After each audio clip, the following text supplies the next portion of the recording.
is coming from the root sru. Sru is to flow. It's a flowing. Asrava means flowing in.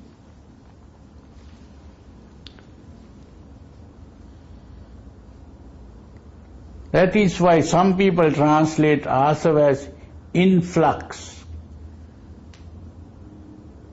But I translate the asava in a more meaningful way. And that is influence. Influence. Influence is also flowing in. So asava is really a flowing in. How does it flow in? It is simply starting with the stimulation of the senses. When the senses are stimulated, nerve impulse goes from the sense organ to the brain. That is also flowing in. And then the brain begins to make a decision about what is being seen. First there is seeing of something, the process of perception, and then you begin to interpret what you have perceived through the process of conception. And once you have interpreted what you have seen, then according to that interpretation, a message is sent to the glands, and the glands begin to secrete a hormone, and that hormone begins to make certain parts of the body overactive or some parts underactive, and this way a change occurs in the whole body. That is what we call an emotional arousal. If it is anger, adrenaline flows into the blood. If it comes in the form of a sexual desire, a sexual hormone flows into the blood. So this is how it happens. So it all starts from outside, stimulation of the senses.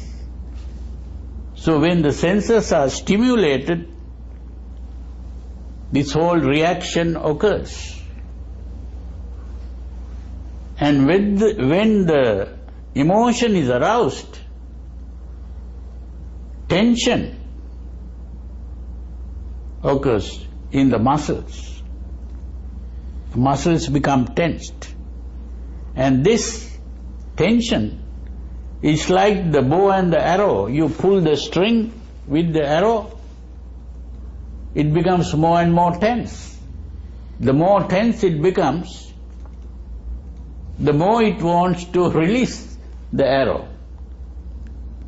And then there is the action taking place. So in a similar way, the gun and the trigger is also a similar thing. So in a similar way, this whole reaction of the organism results in action, which is the behavior.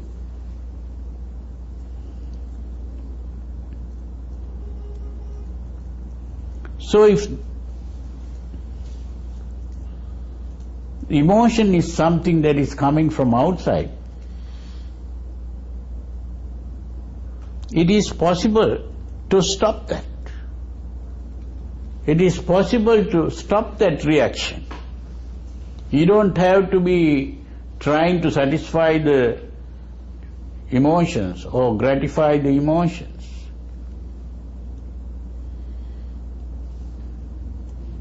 The important thing is to learn to stop the reaction and calm the mind.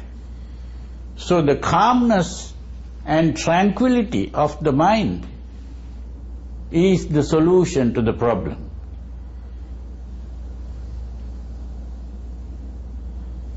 Now that is what we were talking about earlier also.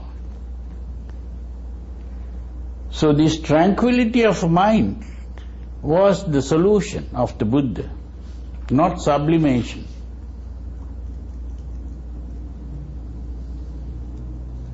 That's the difference. And with the tranquility comes the relaxation of the body muscles also.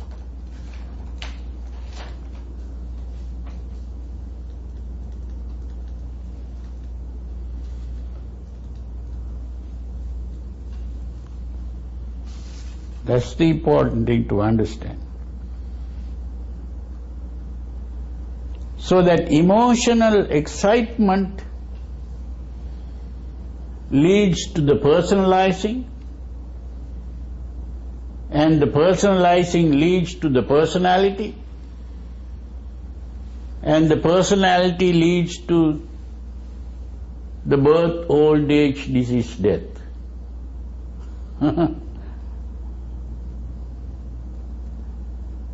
All the suffering comes from there. This is why the Buddha said, Dhamma is the cause of this suffering, which is the emotion. And the emotion can be brought to an end through the proper technique, which was that supernormal eightfold way.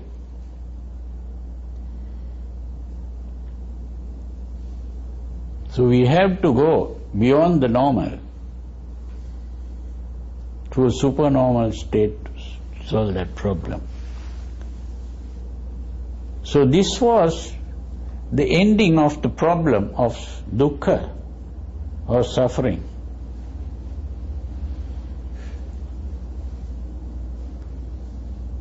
And this can be done only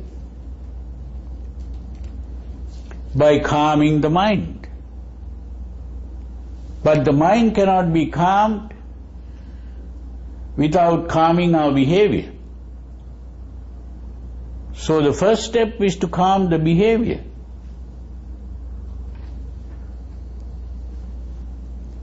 And the behavior cannot be calmed if our goal is not calmness. If our goal is simply seeking sensual pleasure, we cannot calm